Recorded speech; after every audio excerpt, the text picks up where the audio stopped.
жил болгон уламжлал болсон энэ Улаанбаатар Travel Expo энэ жил 6 сарын 2-нд үндэсний цэцэрлэгт хүрээлэн дээр нээлттэй хийж байна.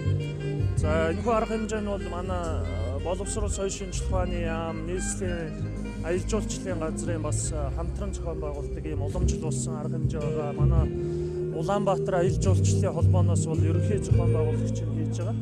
За мөн энэ жил бас онцлог нь Ховд аймгийн манай засаг даргын тамгын газар аялал жуулчлалын байгууллага нь хамтарч одоо зохион байгуулж байгаа. Яагаад тэгэхээр Монгол улсад зочлон ирж байгаа аялал жуулчлалын гадаадын жуулчдаас гадна бол манай үндэсний одоо буюу дотоодын аялал жуулчлалыг бас ирээдүйн хойч үедээ уламжлан үлдээх одоо энэ нүүдэлчин ахуйгаа бас сурталчлан таниулах ийм одоо бас зорилгыг агуулж байгаа.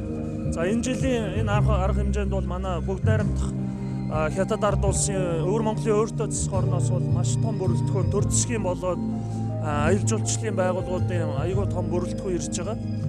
Тэгэхээр энэ жилийг бол бид нар урайгаа бас энэ цайны замаар аялах уу гэдэг энэ зорилтын хүрээнд бас зохион байгуулж байгаа. Тэгэхээр бүгд найрамдах Хятад ард улс, өвөр Монголын өөртөө засах орн, Оросын холбооны улс энэ одоо олон зуун жилийн өмнөх энэ цайны замын түүхийг бас гадаад за мөн одоо дотоодынхаа жуулчдад бас таниулах өөрсдийнхөө Монголын одоо өв соёл нүүдэлчин ахуйгаа таниулахын зорилгыг агуулж байгаа. Тэгэхээр өнөөдөр та бүхэн харж байгаа олон одоо 10 аялал жуулчлалын байгууллагууд бас оролцож байгаа. Энэ дээр бол өөрсдийнхөө бүтээгдэхүүнийг танилцуулах энэ одоо аялал жуулчлалын сезон эхлэхэд бас дотоодынхоо жуулчдад бас энэ одоо бүтээгдэхүүнээ таниулах за энэ Монгол улсынхаа үзэсгэлэнт сайхан байгаль ахуй заншлаа бас үзүүлэхэд энэ томоохон одоо өөрөг оролцоо орж байгаа гэдгийг хэлмээр. Жилийн жилд нэмэгдэж олон улсын чанартай болж бүгд найрамдах Хятад ард улс,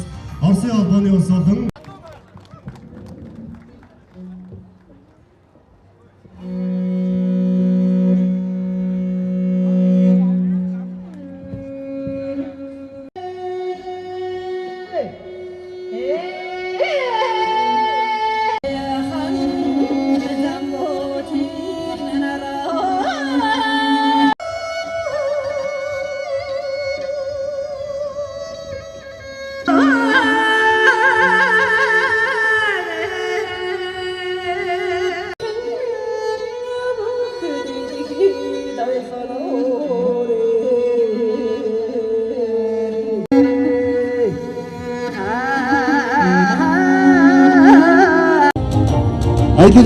байгаль орчин аялал жуулчлалын яамны бодлого зохицуулалтын газрын мэргэжилтэн баясгалан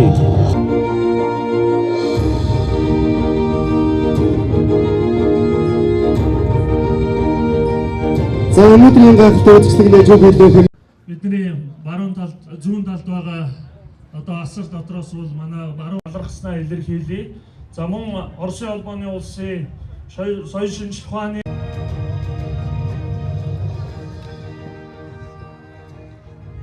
巴托市旅游局邀请参加本次旅游交易会开幕式，开展了宣传交流活动。乌兰巴托市作为中俄蒙万里茶道的重要节点地区，旅游